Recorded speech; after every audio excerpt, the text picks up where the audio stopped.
पुनीता झा संपूर्ण मिथिलावासी के हम प्रणाम करे छियै। एकटा हम बहुत सुंदर भगवती गीत सुना रहल छी।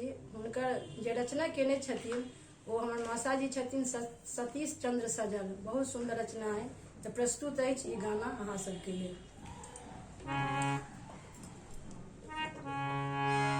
विकट पथ चली हम आयल छी, शरण हिये हार गए हमरे।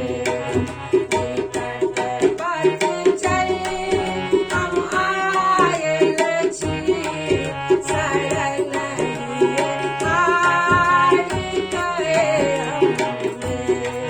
सुनाए बकी हृदय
माया